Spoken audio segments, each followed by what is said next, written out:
Hi, I'm Scott Reall, the author of Journey to Freedom, and thank you for coming to find out about Journey to Freedom and how we can hopefully work together to bring hope and healing throughout the country of Belize.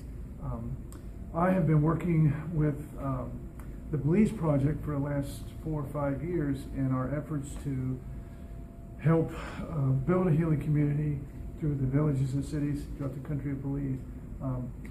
I wrote Journey to Freedom about 8 years ago, and wanted to kind of talk to you about the vision of how Journey to Freedom could be a key part of the work that you're doing in your churches, in the prisons, in the YMCAs, and how together in the government we can bring this healing to your country.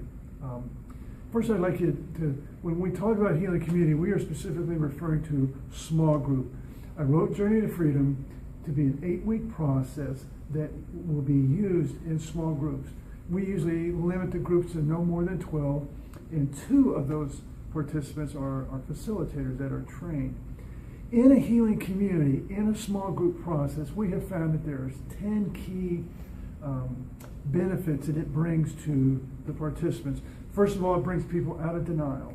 As long as a person is in denial, they don't see any reason to change. They don't have to take responsibility for the actions they've been taking or doing.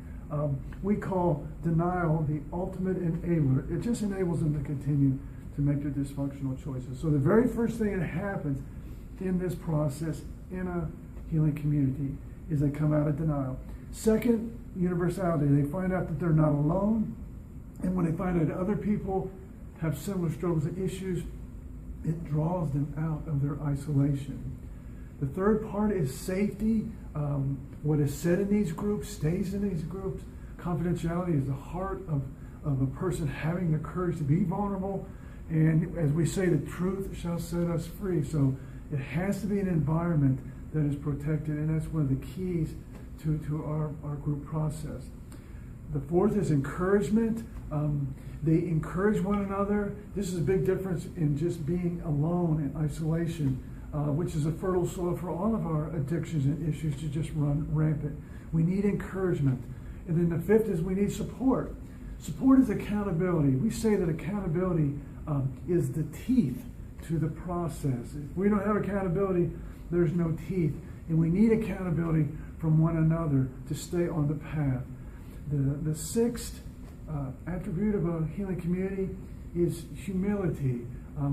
It is very humbling to be open and honest about my struggles and the issues that I am dealing with. But you know what? That is the only way that we're ever going to be transformed and healed by Christ, and that is to stay humble. The definition of humility is a recognition that I can't do it alone, that I need others.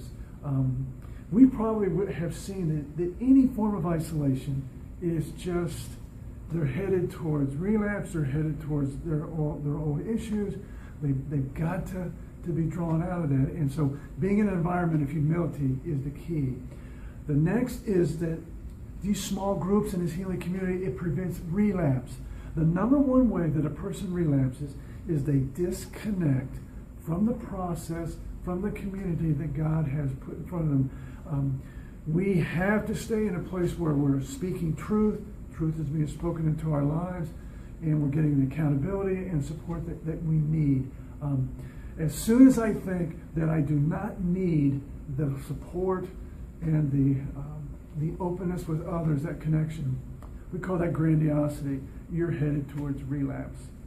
Next is vision. Vision is kind of the foundation on which we believe that God transforms our lives.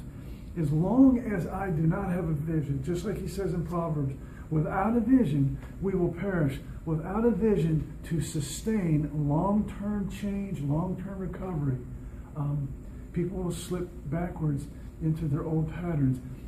Vision creates what we call intrinsic motivation.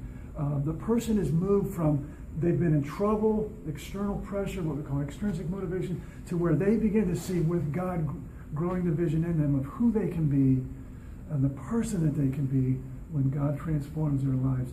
And that is a huge transition, paradigm shift from I have to change to I want to change. Next, the ninth is what we just call compassion and permission. This process of change is not a straight line upward. It is going to be 2 steps forward, 1 step back. It's progress, not perfection, working a process. One of the things that we teach in a healing community, in a process, is that mistakes can be expected. We're going to have setbacks, but it's staying with it and growing from that, learning from that, and going forward. And the last is, in the healing community, people need a place to grieve. All these people have either lost something in their childhood or have had losses in their lives since. And the huge loss they've had is they've had their freedom taken from them. And then also the losses from all their addictions and behaviors and choices that they've made. Healing our grief is a big part of God healing us as a whole person. So that's kind of a fast snapshot of what happens in the healing community, in these small groups.